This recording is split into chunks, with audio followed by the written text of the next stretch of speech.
Today, we're going to unbox and test the Keurig K-Iced Coffee Maker. We'll also touch on the key features including the iced coffee settings and standard brew types. We'll also find out if it actually brews a colder cup, so stick around so you don't miss out. Now, let's go ahead and get this unboxed. Once we get out of the box, we'll do our first look, check the quality, and see what it looks like. And then we'll go ahead and brew our first cup. Provide a quick start guide and some coupons, you don't want to throw that out. I think this will look nice sitting on the counter. I like how the coffee drip tray is removable, and it also allows a taller cup when removed too. This Keurig comes with a 42-ounce removable water reservoir. It's plastic and seems pretty durable.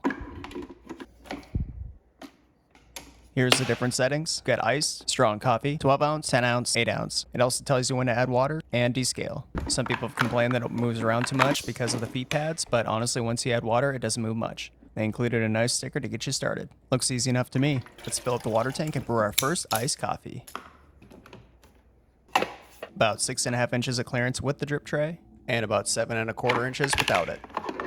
Now the fun part, let's brew our first cup. I'd suggest using a dark roast so that we can get the most bold flavor.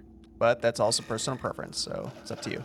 As you can see, it's pretty easy. At the end, it'll top it off with cool water, so that way it helps cool it down. We'll see how much cooler later in the video. It's an exclusive K-Iced feature. I like adding milk, and it's cool to watch, so let's go ahead and slow this down. It's probably one of my favorite parts of making coffee. If you like this video so far, consider liking and subscribing. Now that we have the energy from our first cup of coffee, let's go ahead and cover some of the other key features that make the K-Iced version unique. Now let's test how much cooler it actually brews. So let's go ahead and make another cup using the 8-ounce iced coffee feature. And then once we're done with that, we'll go ahead and brew a standard cup and compare the temps.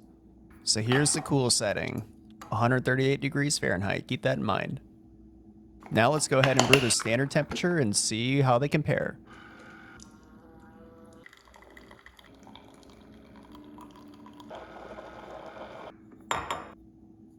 $165 degrees on the hot one. The ice temp was at 138 and the standard was at 165, so about 27 degrees difference. We'll also touch on why the volume in the cup is different. This chart will cover the different effects of each brew setting, the time it took to brew, and how much coffee was produced. We'll start with iced coffee setting first. You'll notice that on each of the ice settings, the total coffee produced is less than the ounce setting. This was actually done on purpose by Keurig to account for the ice melt for the iced coffee. So not only did they reduce the temperature like we saw, they also accounted for the ice melt too. Pretty genius. For the regular coffee, I tested the brew time for both the regular and strong settings for each ounce selection. The stronger the coffee, the longer it brewed, which makes sense. This chart really does outline how fast you can actually make coffee, which is pretty quick. A lot faster than waiting in the Starbucks line. I've made over 100 iced coffees since filming this video, and I've absolutely loved it so far. I hope you will too. Thanks for watching.